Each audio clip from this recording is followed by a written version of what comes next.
Bueno, bienvenidos al canal Mate Omega. En este vídeo vamos a ver cómo trabajamos con superficies en paramétricas.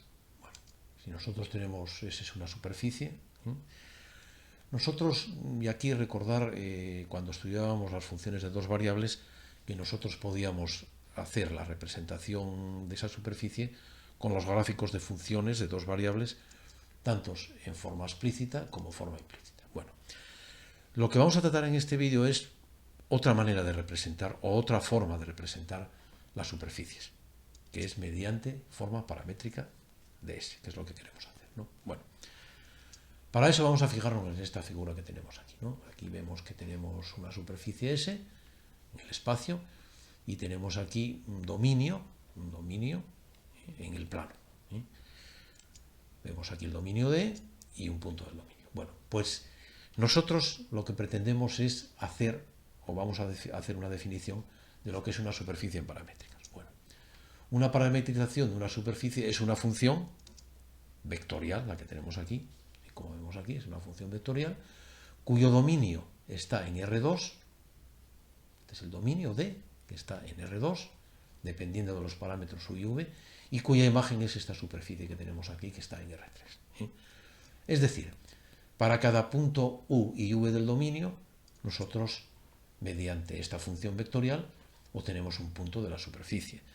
Y si nosotros obtenemos todos los puntos del dominio, obtendríamos las superficies. Bueno, entonces, para concretar, tenemos función vectorial, que depende de dos parámetros U y V, que están en R2, y las imágenes de todos estos puntos D forman la superficie S. Y repito, es una función vectorial. Bueno, pues esta función la podemos expresar en forma de componentes.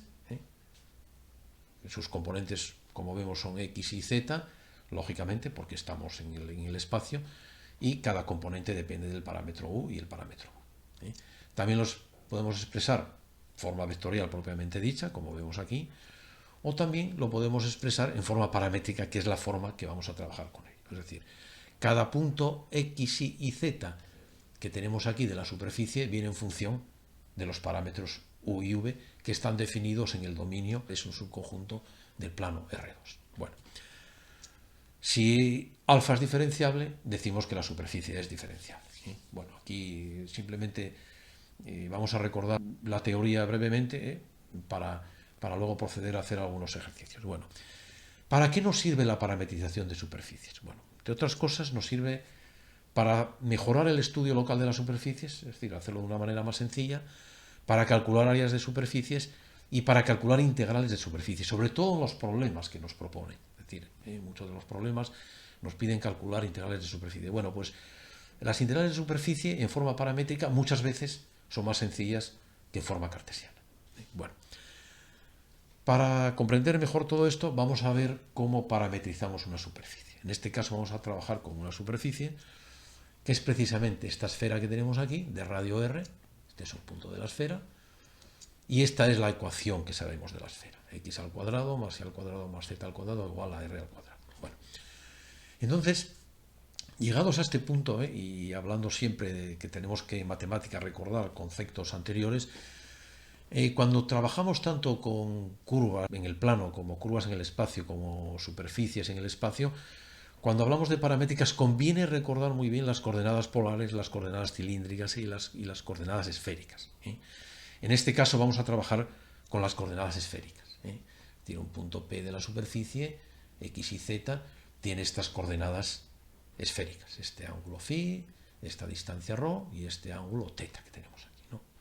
Bueno, pues entonces la relación entre las coordenadas cartesianas y las coordenadas esféricas es este que sabemos aquí, que ya conocemos, repito que recordamos las coordenadas esféricas, los valores en los cuales se mueven los parámetros son estos que tenemos aquí, de modo que nuestra superficie, la esfera, que es esta que tenemos aquí, si sustituimos los valores de x, y de z en esta expresión, es decir, que cumplan los valores propios de la superficie de la esfera, obtendríamos que ρ es igual a r. Es decir, ρ ya deja de ser un parámetro y pasa a ser un valor constante, que es r, que es precisamente el radio de la esfera.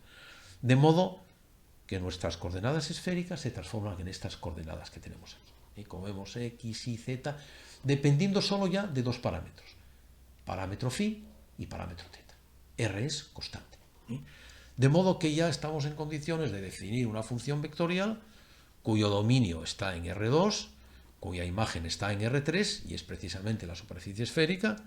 Este sería el dominio de la función, de modo que ya obtenemos una función vectorial que se corresponde a las paramétricas de esta esfera.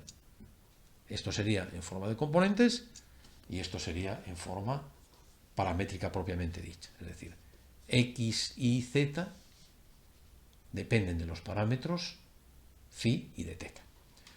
Bueno, pues esto es todo. Muchas gracias por su atención y en próximos vídeos abordaremos cómo trabajamos, cómo calculamos áreas de superficies y sobre todo, y repito que ya lo comenté antes, cómo resolvemos integrales de superficie. Muchas gracias por su atención.